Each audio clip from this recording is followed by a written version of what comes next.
Friends, good evening. Welcome back to your study with smart brain. Friends, आज के इस video में मैं लेके आई हूँ जीव विज्ञान, जो कि ये टेक्स्ट बुक के द्वारा प्रोवाइड की गई है। टेक्स्ट बुक के द्वारा फ्रेंड्स आप लोग देख सकते हैं, ये पहले से ऑलरेडी मैंने बना लिया है, बट आप लोगों के लिए लाया है मैंने रिवीजन के लिए। तो चलिए रिवीजन करते हैं। तो क्या है, निम्नलिखित में से कौन सा अंग एक प्रोकैरियोटिक कोशिकाओं में समानता दिखता है? तो यह होगी आपको क्लोरोप्लास्ट और माइटोकॉन्ड्रिया। नेक्स्ट क्या है, तो एक पौधे की कोशिका भित्ति किससे निर्मित होती है? तो ये सेलुलोज से निर्मित होती है। पादप कोशिका के सबसे बाहरी आवरण का निर्माण डैश द्वारा किया जाता है? तो ये सेलुलोज के द्वारा किया जाता है। राइबोसोम डैश से बनता है? तो राइबोसोम आरएनए तथा प्रोटीन से बनता है। शरीर की सबसे बड़ी कोशिका कौन सी है? तो ये आपको न्यूरॉन है। निम्नलिखित में से कौन सा कोशिका अंगक एटीपी अणुओं के रूप में ऊर्जा संग्रहित करता है और कोशिकीय श्वसन के लिए भी उत्तरदायी है? तो यह होगी आपको माइटोकॉन्ड्रिया। गुणसूत्र में स्थित होते हैं। क्या होते हैं? तो ये केंद्रक होते हैं। जंतु कोशिका में निम्नलिखित में से क्या अनुपस्थित होते हैं? तो ये प्लास्टिड अनुपस्थित होते हैं। प्लाज्मा झिल्ली क्या है? तो ये होगी आपको लिपोप्रोटीन झिल्ली।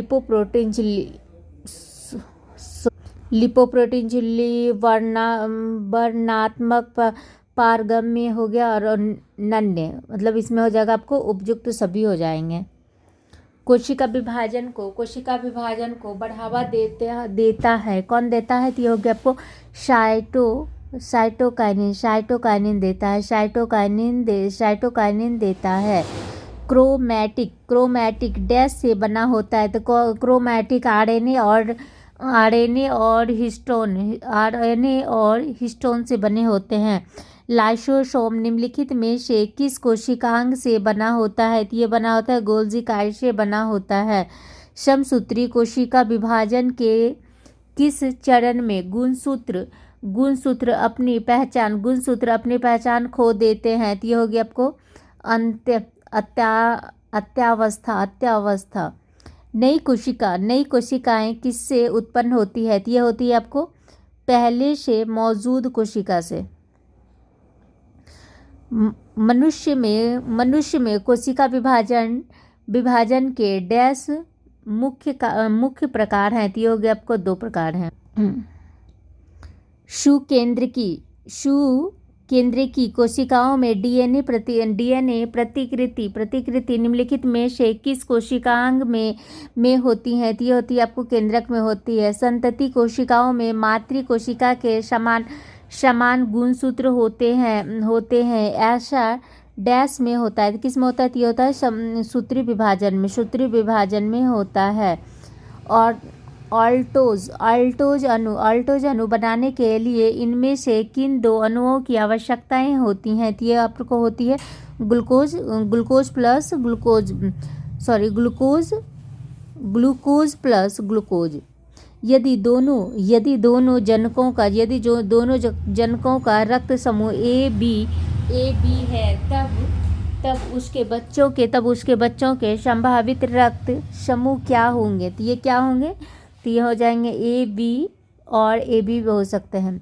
मनुष्य में गुणसूत्रों के कितने युग्म मौजूद होते हैं? तो ये होते हैं आपको 23 होते हैं। डैश एक एक्स गुणसूत्र की हानि से महिलाओं में होने वाला विकार है। कौन सा होगा? ये होगी आपको टर्नर सिंड्रोम। उपार्जित लक्षणों की वंशानुगति का मुख्य बिंदु था। कौन सा था? तो ये होगी आपको लैमार्क का सिद्धांत।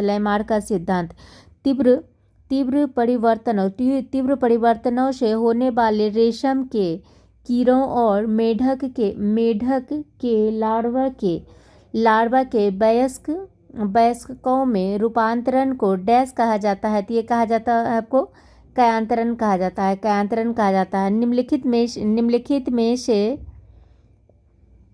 निम्नलिखित में से किस प्रजाति के पौधों ने खुद को तरल पानी की कमी वाले वातावरण में जीवित रहने के लिए अनुकूलित किया है? तो ये हो गया आपको जीरो फाइट हो गया। निम्न में से कौन सा एक उपार्जित लक्षण है? तो ये हो गया आपको शरीर का वजन। डीएनए निम्नलिखित में से किसका बहुलक है? तो डीएनए किसका है? तो न्यूक्लियोटाइड का। ग्लोब्यूलिन शरीर के लिए क्यों आवश्यक है? इनमें अनेक बीमारियों से शरीर को बचाने के लिए प्रतिरक्षी पाए जाते हैं। लाइपेज एंजाइम शरीर के किस अंग द्वारा निर्मित होता है? तो ये हो गया आपको अग्नाशय के द्वारा होती है। डैश में जिह्वा लाइपेज नामक एक एंजाइम होता है जो वसा को विघटित करता है। किसमें? तो ये लार में। निम्नलिखित में से कौन सा एक फाइबर्ड प्रोटीन है? तो ये कहोगे आपको कैरोटीन। एंजाइम किससे बने होते हैं? तो ये हो गया आपको अमीनो अम्ल से होते हैं। डीएनए का पूर्ण रूप क्या है? तो डीऑक्सी राइबोन्यूक्लिक एसिड। किस विटामिन की कमी के कारण भोजन से कैल्शियम के अवशोषण की दर कम हो जाती है? तो ये हो गया आपको विटामिन डी हो गया। निम्नलिखित में से कौन सा विटामिन सामान्य रूप से वक में बनता है? तो ये हो गया आपको विटामिन डी बनता है। किस विटामिन को वंध्यता रोधी विटामिन के रूप में भी जाना जाता है? तो ये हो गया आपको विटामिन ई हो गया। कोबलामिन विटामिन डैश का वैज्ञानिक नाम है? तो ये हो गया आपको B12 का। निम्नलिखित में से कौन सा एकमात्र जल विलय विटामिन है जिसे कई वर्षों तक यकृत में संग्रहित किया जा सकता है? तो ये हो गया आपको विटामिन B12। कटल फिश संघ के अंतर्गत आते हैं। कौन आते हैं? तो मोलस्का आता है। निम्नलिखित में से कौन सा अनियत तापी जीव है? अनियत तापी जीव कौन है? तो ये हो गया सार्के। प्रोकैरियोटिक को डैश जगह में शामिल किया जाता है? तो किस में शामिल किया जाता है? मोनेरा में शामिल किया जाता है। सांप किस जंतु वर्ग से संबंधित है? तो ये सरीसृप से संबंधित है। निम्नलिखित में से कौन जंतु जगत के आर्थ्रोपोडा संघ के अंतर्गत आता है? तो ये हो गया आपको केकड़ा आता है। निम्नलिखित में से किसका रक्त लाल नहीं होता है? तो ये तिलचट्टा का रक्त लाल नहीं होता है। निम्नलिखित में से किस संघ में अरीय सम्मिलित वाले जीव होते हैं? तो ये हो गया आपको एकाइनोडर्मेटा हो गया। डॉल्फिन को किस में वर्गीकृत किया गया है? तो ये हो गया आपको स्तनपाई में हो गया। बोस म्यूटस किसका वैज्ञानिक नाम है? तो ये हो गया आपको जंगली याक का हो गया। गेजेला बेनेट्टी डैश का वैज्ञानिक नाम है? किसका है? तो ये हो गया आपको चिकारा का। ये क्या होता है पता नहीं है मेरे को। बकरी का वैज्ञानिक नाम क्या है? तो ये हो गया आपको कैप्रा एजग्रस हिरकस। कौन सा ऊतक किसी भी शारीरिक या रासायनिक क्षति से शरीर की सुरक्षा पहली पंक्तियों के रूप में कार्य करता है?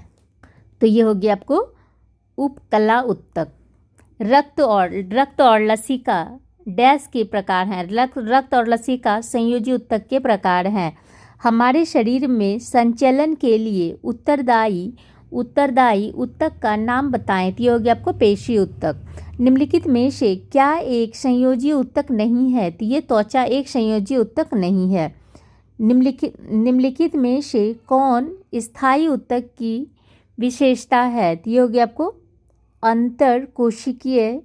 अंतरकोशिकीय स्थान उपस्थित होते। सभी जटिल प्राणियों का शरीर केवल डैश प्रकार के आधारभूत ऊतकों से बना है। तो ये 4 प्रकार के ऊतकों से बना है। नाखून, पंजे, खूर और सींग किससे बने होते हैं? तो ये हो गया आपको एपिडर्मिस से बने होते हैं। हिस्टामिन स्रावक कोशिकाएं डैश में पाई जाती हैं। तो ये पाई जाती हैं संयोजी ऊतक में पाई जाती हैं। ऊतक जो एक हड्डी को दूसरे से जोड़ता है उसे क्या कहा जाता है? तो ये स्नायु कहा जाता है। पेशियों को अस्थियों से कौन जोड़ता है? तो ये कंडरा जोड़ता है। निम्नलिखित में से कौन सा जंतु ऊतक नहीं है? तो ये हो गया आपको पेरेकाइमा जो है ना, ऊतक नहीं है। मगरमच्छ में डैश पक्षीय हृदय होते हैं। तो ये 4 पक्षीय हृदय होते हैं। टैडपोल निम्नलिखित में से किसकी प्रारंभिक अवस्था होती है? तो ये हो गया आपको मेढक की। एपिस फ्लोरिया एक प्रकार का क्या है? तो ये मधुमक्खी है। एक ऑक्टोपस में कितने हृदय होते हैं? तो ये 3 हृदय होते हैं। नेक्स्ट क्या है? तो कीड़ों के पास गैस विनिमय के लिए डैश नामक वायु नलिकाओं का एक जाल होती है। तो ये हो गया आपको श्वास नलिका। विटामिन जो विशेष रूप से पशु मूल का डैश है। तो ये हो गया आपको विटामिन B12। नेक्स्ट क्वेश्चन क्या है? भोजन के प्रति इकाई द्रव्यमान से अधिक कैलोरी देता है वह भोजन कौन सा? तो हो गया आपको प्रोटीन। हृदय स्पंद को नियंत्रित करने के लिए निम्नलिखित में से कौन सा खनिज आवश्यक है? तो हो गया आपको पोटेशियम हो गया। मनुष्य और अन्य प्राणी किस प्रकार के पोषण का प्रदर्शन करते हैं? तो ये हो गया आपको प्राणी संभोजी। स्वपोषी पोषण मुख्य रूप से डैश संबंध है। तो किसका संबंध है? तो शैवाल से संबंध है। मानव शरीर में उचित इंसुलिन कार्य पद्धति के लिए कौन सा धातु उत्तरदायी है? ये हो गया आपको जिंक उत्तरदायी है। जिंक। कोलेजन मूल रूप से डैश है। तो ये क्या हो गया? तो आपको प्रोटीन है। निम्नलिखित में से कौन सा मृत पोषित है? तो ये हो गया आपको मशरूम। निम्नलिखित में से किस प्रकार के जीव में स्वपोषी पोषण पाया जाता है? तो ये जीवाणु में पाया जाता है। प्रोटीन क्या आता है?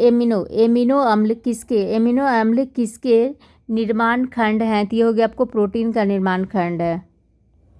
मवेशियों में होने वाले स्तन ग्रंथि की सूजन के रोग की पहचान के लिए कौन सा परीक्षण किया जाता है? तो ये किया जाता है स्टेप कप टेस्ट।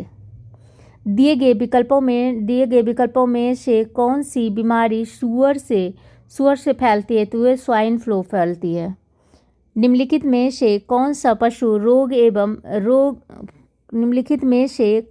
पशु रोग एक विषाणु जनित रोग है? तो ये हो गया आपको मुंह पक्का या खुर पक्का रोग।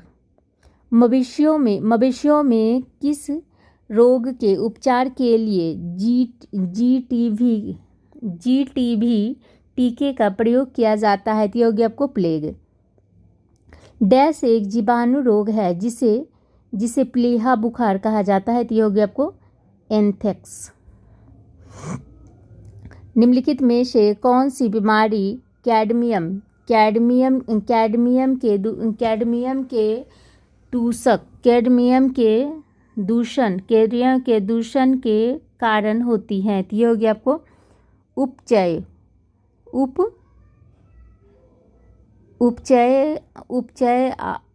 उपच रोग। पशुओं में ग्रास टेटनी किसकी कमी के कारण होता है, तो ये हो गया आपको मैग्नीशियम के कारण होता है। द्रुमाक्ष और तंत्रिकांक्ष किस कोशिकाओं के भाग हैं, तो ये किसका भाग है, तो ये न्यूरॉन का भाग है। डैश खांसी और छींकने जैसे अनैच्छिक गतिविधियों को नियंत्रित करता है, तो कौन करता है, तो ये मेंडुला नियंत्रित। नेक्स्ट क्या है, गर्मी स्पर्श ठंड और दाव का केंद्र किसमें होता है, तो किसमें होता है, तो ये भित्तीय पाली में होता है। निम्नलिखित में से किस अंग को सुई चुभाने पर दर्द नहीं होता है, तो ये मस्तिष्क में सुई चुभाने से दर्द नहीं होती है। निम्नलिखित में से क्या मनुष्य में हृदय स्पंद और श्वसन गति को नियंत्रित करता है, तो ये मेंडुला मंडला ऑब्लोगेटा। तो आपको नेक्स्ट हो गया अनुमस्तिष्क मतलब सेरिबैलम के लिए निम्नलिखित में से कौन सा सही नहीं है, तो इसमें से कौन सा सही नहीं है, तो ये हो गया आपका ये गति बानी दृष्टि गंध स्वाद सुनवाई बुद्धि आदि को नियंत्रित करता है, तो ये आपको गलत है। स्पर्श गति स्पर्शग्राही से पेशी तक प्रतिवर्ती चाप में कितने न्यूरॉन होते हैं, तो कितने होते हैं, तो इसमें 3 होते हैं। निम्नलिखित में से क्या पश्चिम मस्तिष्क का हिस्सा नहीं है, तो ये प्रम मस्तिष्क उसका हिस्सा नहीं है। निम्नलिखित में से कौन मस्तिष्क के साथ केंद्रीय तंत्रिका तंत्र का निर्माण करता है, तो ये करता है आपको मेरुरज्जु करता है। निम्नलिखित में से कौन से ग्राही ग्रंथ का पता लगाने के लिए उत्तरदायी है, तो ये हो गया आपको घ्राण। कशेरुकी आँख का वह क्षेत्र जहाँ दृक् तंत्रिका रेटिना से बाहर निकलती हैं डैश कहलाती हैं, तो ये क्या कहलाते हैं, ब्लाइंड स्पॉट कहलाते हैं। मानव शरीर में पाई जाने वाली स्टेपीज या स्टर्फ नामक सबसे छोटी अस्थि कहाँ स्थित होते हैं, तो ये होता है आपको मध्य कान में होते हैं। निम्न में से कौन सा आसपास से ध्वनि एकत्र करता है, तो कौन करता है, तो ये कर्णपाली करते हैं। मानव शरीर में निम्नलिखित में से किस भाग में रस संवेदी ग्राही होते हैं, तो ये किस में होते हैं, तो आपको जीभ में होते हैं। निम्नलिखित में से कौन सा शरीर का अंग एक खिंची हुई रबड़ की सीट की तरह व्यवहार करता है, तो ये हो गया आपको कर्णपटह ईयर ड्रम।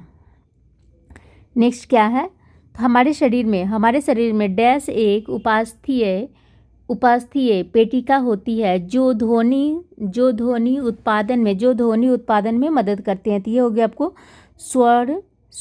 स्वर यंत्र हो गया। कपाल की अस्थियों में से कौन सी अस्थियां चलायमान है, तो ये हो गया आपको मैडिवल। निम्नलिखित में से कौन सा एक हिंज जोड़ मतलब कब्जा संधि का एक उदाहरण है, तो ये हो गया आपको घुटने की संधियों के बीच। उस संरचना का नाम बताएं जो कंकाल तंत्र का हिस्सा है लेकिन हड्डियां नहीं है, तो ये क्या हो गया आपको दांत। डैश मानव शरीर की सबसे छोटी अस्थि है, तो कौन है, तो स्टेपेज है। फैलेजेज में अस्थियों की कुल संख्या कितनी होती है, तो ये 14 होती है। उपस्थि डैश में नहीं पाई जाती हैं, तो ये मूत्राशय में नहीं पाए जाते हैं। उपास्थि किस में नहीं पाया जाता है, तो मूत्राशय में नहीं पाया जाता है। संधियों के बीच उपस्थित द्रव द्रव जो संधियों के गति को आसान बनाता है डैश कहलाता है, तो ये कहलाता है इसको श्लेषक कहलाता है। पित्त पित्त रस किसमें बनता है, तो ये बनता है आपको यकृत में बनता है। लार डैश के पाचन में मदद करती है, तो ये स्टार्च के। मानव शरीर में पाचन तंत्र का सबसे लंबा अंग कौन सा है, तो ये हो गया आपको छोटी आंत। नेक्स्ट क्या है, निम्नलिखित में से कौन सी कोशिका मानव जठर ग्रंथियों में मौजूद होती हैं, तो ये होती है आपको श्लेष्मा ग्रीवा कोशिकाएं, पैप्टिक या मुख्य कोशिकाएं और भित्तीय या ऑक्सेंटिक कोशिकाएं। मानव शरीर में प्रोटीन का पाचन निम्नलिखित में से किस अंग में शुरू होता है, तो ये आमाशय में शुरू होती है। पित्त कहाँ संग्रहित होते हैं, तो पित्त होते हैं पित्ताशय में संग्रहित होते हैं। आमाशय में दूध का जमना रेनिन कहलाता है। कौन सा हार्मोन आमाशय की कोशिकाओं को गैस्ट्रिक रस स्रावित के लिए प्रेरित करता है, तो ये हो गया आपको गैस्ट्रिन। खाद्य पाइप की भित्ति के संकुचन और विस्तार को गति कहा जाता है, क्रमाकुचन। वसा का पाचन पूरी तरह से डैश में होता है, तो किस में होता है, तो ये छोटी आंत में होता है। वसा का पाचन छोटी आंत में होता है। मानव फेफड़ों का कौन सा भाग गैसों के विनिमय के लिए पृष्ठ प्रदान करता है, तो ये हो गया आपको कुपिका। आणविक ऑक्सीजन के बिना अभी एक नेक्स्ट क्वेश्चन क्या है, तो वायवीय श्वसन क्या है। वायवीय श्वसन ऑक्सीजन की उपस्थिति में श्वसन है। फेफड़े किसमें संलग्न होते हैं, तो ये होते हैं आपको फुफ्फुस झिल्ली से होते हैं। श्वास नलिकाओं में भोजन के प्रवेश को क्या रोकता है, तो ये रोकता है आपको कटच्छद। शरीर में ऑक्सीजन युक्त वायु लेने की प्रक्रिया को डैश कहा जाता है, तो ये क्या कहा जाता है, तो अंतःश्वसन कहा जाता है। जब ऑक्सीजन के उपयोग के बिना भोजन ग्लूकोज का अपघटन होता है, तब इस प्रक्रिया को जब ऑक्सीजन के उपयोग के बिना भोजन ग्लूकोज का अपघटन होता है, तब इस प्रक्रिया को किस रूप में जाना जाता है, तो ये जाना जाता है अवायवीय श्वसन के नाम से। निम्नलिखित में से कौन सी एक पेशी नली है जो नाक गुहाओं को कंठ और ग्रसिका से जोड़ता है, तो ये हो गया आपको ग्रसनी। भारी व्यायाम के दौरान पेशियों में ऐंठन किसके संचयन के कारण होती है, तो ये केवल लैक्टिक अम्ल के कारण होती है। जब हम अपने दाहिने हाथ की उंगलियों को अपनी बाईं कलाई के अंदरूनी हिस्से पर रखते हैं, तो हमें धड़कने महसूस होती हैं, जिसे नाड़ी कहा जाता है। और इसकी वजह क्या है, तो यह धमनी में रक्त बहने के कारण होता है। डैश को लाल रुधिर कणिका का कब्रिस्तान भी कहा जाता है, तो किसको कहा जाता है, तो ये प्लीहा को कहा जाता है।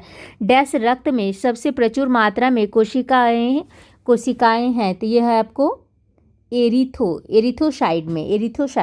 प्लाज्मा का कौन सा प्रोटीन मुख्य रूप से रक्षा तंत्र में शामिल है, तो ये हो गया आपको ग्लोबुलिन। ग्लोबुलिन।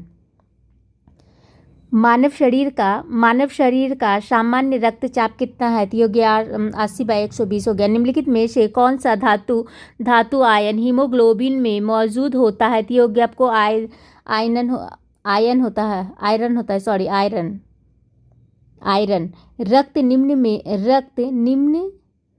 निम्न से गुजरने पर अधिकतम ऑक्सीजन खो देता है। तो कहाँ से? उत्तक कोशिका से गुजरने से। रक्त का उत्पादन शरीर के किस भाग में होता है? तो ये अस्थि मज्जा में होती है। फुफ्फुसीय शिरा के माध्यम से फेफड़ों से हृदय में लौटने वाले रक्त में डैश अधिक होते हैं? तो प्रति मिलीलीटर रक्त में ऑक्सीजन। रक्त स्कंदन कारक 4 कौन सा है? Calcium ion. दिल का दौरा आने का कारण निम्नलिखित में से कौन सा है? तो होगी आपको कैलेस्ट्रॉल। संक्रामक बुखार होने पर सबसे सक्रिय प्रकार की रक्त कोशिकाएं कौन सी होती हैं? तो ये होगी आपको WBC। कौन सा एंजाइम निष्क्रिय फाइब्रिनोजन को फाइब्रिन में बदलने के लिए उत्तरदायी है? तो ये होगी आपको थ्रोम्बिन। एक स्वस्थ वयस्क पुरुष में हीमोग्लोबिन की सामान्य मात्रा लगभग कितनी होती है? तो ये होगी आपको 13 से 14 ग्राम या 100 मिलीलीटर रक्त। मूत्र बनते समय डैश में पड़ा निस्पंदन होता है? तो किस में होता है? तो बोमन संपुट में। हमारे शरीर में मूत्र का सही मार्ग चुनिए। ये हो गया आपको वृक्क हो गया, मूत्र वाहिनी हो गया, उसके बाद मूत्राशय हो गया या मूत्र मार्ग। नेक्स्ट क्या है? हेयर पिन जैसी संरचना जो नेफ्रॉन का एक भाग है वह क्या है? तो ये हो गया आपको हेनले लूप। उत्सर्जन तंत्र किससे संबंधित है? तो ये आपको वृक्क से संबंधित है।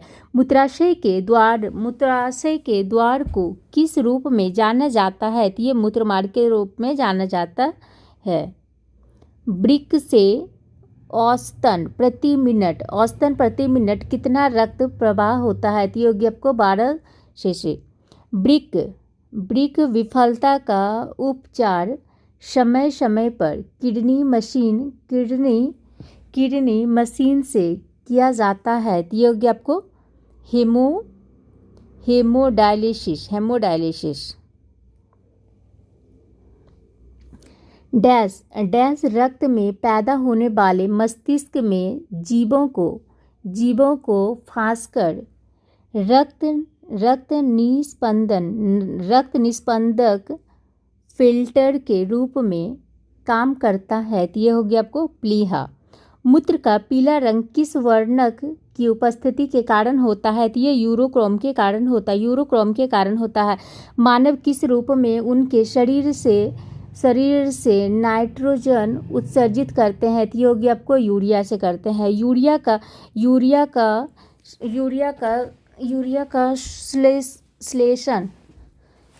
का श्लेषण एमिनो अम्ल से डैश में होता है? तो ये होता है यकृत में होता है। किस प्रक्रिया के दौरान अत्यधिक निस्पंदन और पुनः अवशोषण होता है? तो ये हो गया आपको उत्सर्जन और मूत्र निर्माण के दौरान। डैश खनिज शरीर के तरलों का अवशोषण एवं संतुलन बनाए रखने के लिए आवश्यक है? तो ये सोडियम हो गया। श्वेत रक्त कोशिकाओं का अधिकतम भाग डैश से बना होता है? तो ये लिम्फोसाइट से बना होता है। मानव मूत्र का पीएच मान कितना होता है? तो मानव 6 होता है। सोने और जगने का चक्र डैश हार्मोन द्वारा नियंत्रित होता है? तो ये हो गया आपको मेलाटोनिन के द्वारा होता है। अंतःस्रावी ग्रंथियां रसायनों का स्राव करती है जिन्हें डैश कहा जाता है, जिन्हें हार्मोन कहा जाता है। निम्नलिखित में से किसे वृद्धिरोधी हार्मोन कहा जाता है? तो ये किसे कहा जाता है?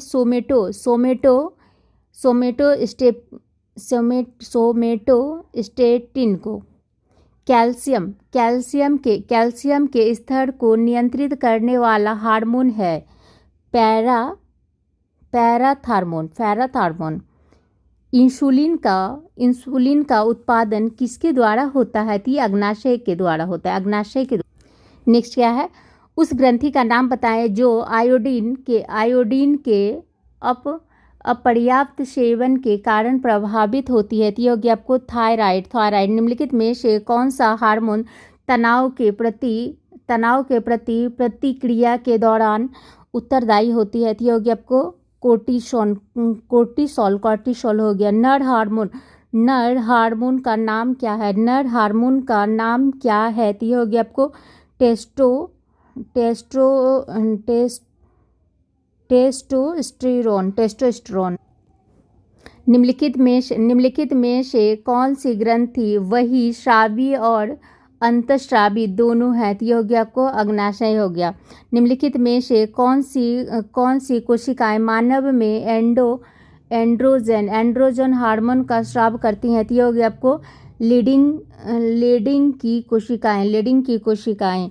डैश हार्मोन हमारे शरीर को संकट का सामना करने के लिए तैयार करता है। तो ये हो गया आपको एड्रीनलिन। अंतःस्रावी ग्रंथियों के हार्मोन को डैश में स्रावित किया जाता है? रक्त में। महिलाओं में यौवन की शुरुआत के लिए कौन सा हार्मोन उत्तरदायी है? तो ये हो गया आपको पुटकोदीपक हार्मोन हो गया। स्तन स्रावन हार्मोन शुक्राणु अस्थायी रूप से डैश में रखे जाते हैं? तो किस में रखे जाते हैं? अधिवृषण में रखे जाते हैं। मानव शरीर में निषेचन की प्रक्रिया कहाँ होती है? तो ये होते हैं आपको डिब्बाही नलिका फैलोपियन में। आवर्त चक्र में किस हार्मोन के कम होने से ऋतुस्राव होता है? तो ये होता है आपको प्रोजेस्टेरोन। निषेचित कोशिका को डैश कहा जाता है? तो ये कहा जाता है आपको युग्मज कहा जाता है। Thank you friends. I hope आप लोग को पसंद अगर आती है तो प्लीज़ शेयर कीजिए, लाइक कीजिए, सब्सक्राइब कीजिए। सॉरी।